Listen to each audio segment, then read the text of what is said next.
This week we take a look at this year's basketball team, a certain band director going above and beyond, and a new innovative way to teach English. All that and more on the Warrior Weekly.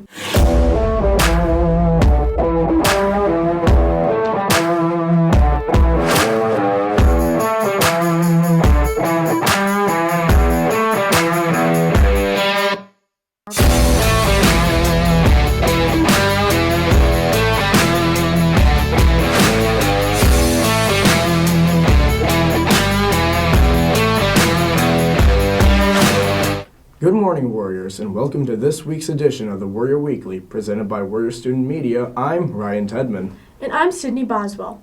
This week, we take a look at a number of exciting events and stories at MCHS. First, let's take a trip to our main gym as we learn more about this year's basketball team. Basketballs are bouncing as the season starts off strong with practices, lifting, and team bonding. Last year's team went out with a bang, and many believe this year will be the same. Our coaches kind of emphasize that's last year's group, and this year we have a different group, so we haven't really won anything yet. Despite the differences, many are excited to see the success of the team.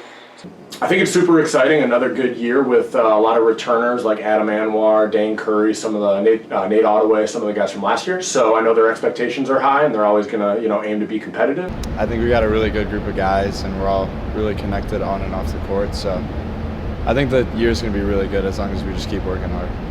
Team bonding is something that happened not only in practice, but in the off-season work too. Off-season work is crucial for success throughout the season, and there are many helping hands. Kind of, off-season lifting, open gyms, so all that time, the summer camps, the fall league that they play in, I think all that leads up to being more prepared and kind of competitive when the season starts.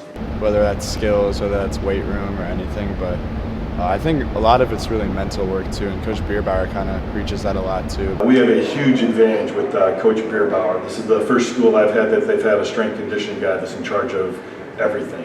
The hard work led the team to victory last year, and they are working hard once again and striving for more big wins. It'd be cool to hang a back-to-back banner since we've never really won this conference, so it'd be cool, but ultimately we just want to win. So I think everyone's kind of excited after last season's being a conference championship and going into the regional. So I think it's an exciting intro to the season.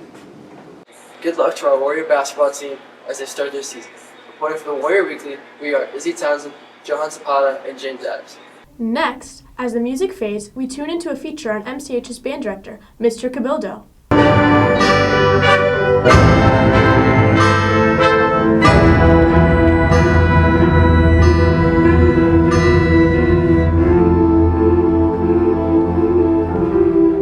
Band director Ryan Cabildo has been at MCHS for 3 years and has overcome many challenges, also while learning the students and staff. I think one of the biggest challenges is that, it's kind of just me here. And, Mr.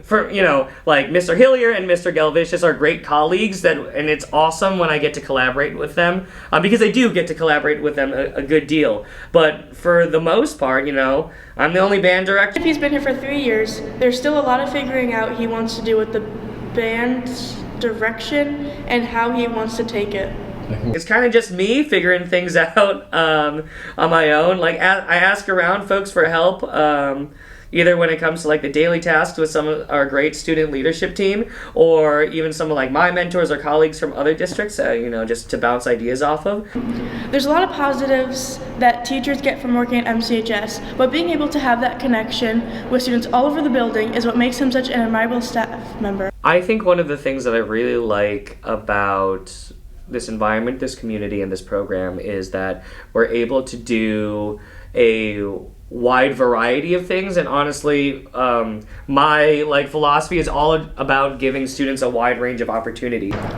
Being a teacher, a lot of students rely and can go to for any needs. It's something truly special, and Cabildo is one of those teachers. Yeah, there's been some times where I've had a rough time with my family or whatever, just personal school-wise, and it's been okay, I kind of just don't want to be in the school area, and I can just go to the band room and I can go practice or literally just talk to him with whatever and be hey, this is going on. It's always been helpful to here, do this, or try and do something else to keep your mind off of it. It's always been a really good thing just to know that there's a place, at least here in the school, that a lot of people can go to and be like, okay, I'm just gonna go practice and it's gonna clear my mind out of everything. During the fall season, my schedule is always super busy, so he's been super lenient with like letting me get to marching band late or not practicing because of my schedule. If you have any interest in joining the band, please reach out to Mr. Cabildo or your counselor. Reporting for the Warrior Weekly, we are Tori Clark, Dylan Olszewski, and Ariana Jensen. Now we enter the world of Dungeons and Dragons as two individuals use it to teach a language. From behind. They couldn't stop, and then so they hit me. We hit that. Reading scrolls and making dice roll, students here at MCHS are learning to speak English in new and interesting ways. Headed by Mr. Aguilar and Mr. Maurer, they're using D&D as their new medium to teach their students how to speak English and keep them engaged and interested with the subject. The engagement is the most noticeable. When we try to provide like a game like Dungeons and Dragons, it lets minds and imaginations go further than just what the textbooks, tell us to do. And with this ingenious new teaching method, students seem to resonate more with the class, and because they are more attentive and focused on the material, they do better with their grades. They've been progressing by, especially with interaction amongst each other and communicating.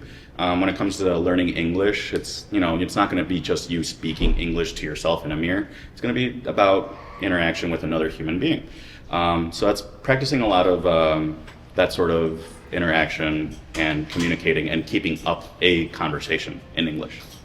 Now, many of you may be asking the question, how does D&D teach people how to speak English? The actual language content we're getting into now, where we're learning some sort of skill, and then they practice it in the game through a conversation, through parts of the adventure. At the same time, though, it's not like a boring, where you're just having conversations that aren't about anything. It's a fantasy role-playing game. While students are progressing well in class, there are some goals that both Mr. Maurer and Mr. Aguilar would like them to reach. My personal goal is have you gone yourself to do something in English by yourself, not needing help?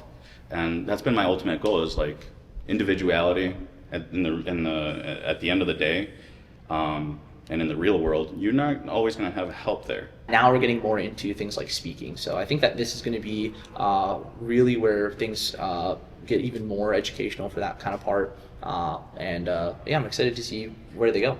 While students are reaching their academic goals, there is a more meaningful takeaway in this class. If it's working, I don't know. I don't think I care if it's working. I think I care more that they're engaged and that they're participating, right? Before we did this sort of transitions class in the past, I've noticed just a lot of disengagement.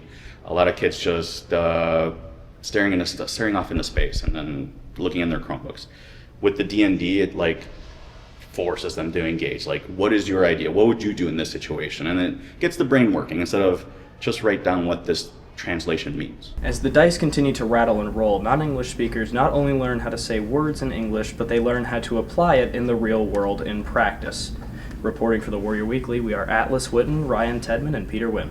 That's all for today's show. Be sure to follow the Warrior Weekly on all social media platforms, including X, Insta, and TikTok. Instead of us signing out, we had special guests sign out for us. Reporting for the Warrior Weekly. Reporting for the Warrior Weekly. Reporting for the Warrior Weekly. Reporting for the Warrior Weekly. Reporting for the Warrior Weekly. Reporting for the Warrior Weekly. Reporting for the Warrior Weekly. Reporting for the Warrior Weekly. Revelation for the Warrior Weekly. Reporting for the Warrior Weekly. Reporting for the Warrior Weekly. I am Taylor McRae. I am Carson Haver. I am Joey Pasioski. I'm Henry Fitzgerald. I am Sydney Boswell. I'm Nadia McLean. I'm Matt Zarowski. I'm Bernice Santiago. I am Ben Merrick. I'm Mason Meyer. I'm Nicholas Bach. Reporting for the Warrior Weekly, I am Cambry.